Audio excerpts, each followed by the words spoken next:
இன்றைக்கி கடவுள் நம்மளுக்கு கொடுத்துருக்க வசனம் ரூத்தின் புத்தகம் 3:10.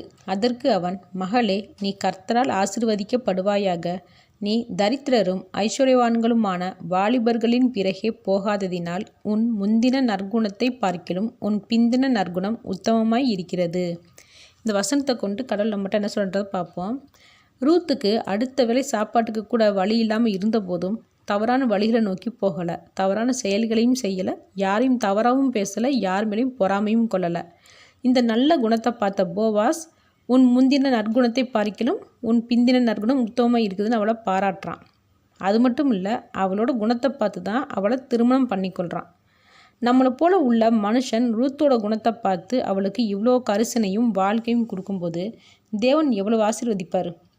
நம்மளோட கஷ்டத்துக்கும் வேதனைக்கும் கொடுமைக்கும் பயந்து தவறான வழியில் நாமும் தேர்ந்தெடுக்காமல் இருந்தோம்னா தேவன் கண்டிப்பாக நமக்கும் இரக்கமாய் கண்ணோக்கி பார்ப்பார்.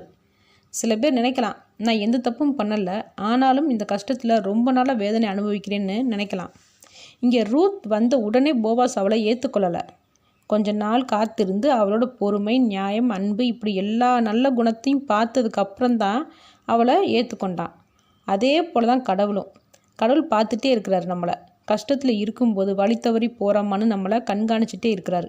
நம்ம வைராக்கியத்தோட எத்தனை கஷ்டங்கள் வந்தாலும் தவறான பாதையை தேர்ந்தெடுக்காமல் நீதியின் தேவனோட பாதையில் வழியில் நம்ம நடந்தோம்னா கடவுள் கண்டிப்பாக நம்மளை ஆசீர்வதிப்பார். அதில் எந்தவித சந்தேகமும் இல்லை. ஆமேன்.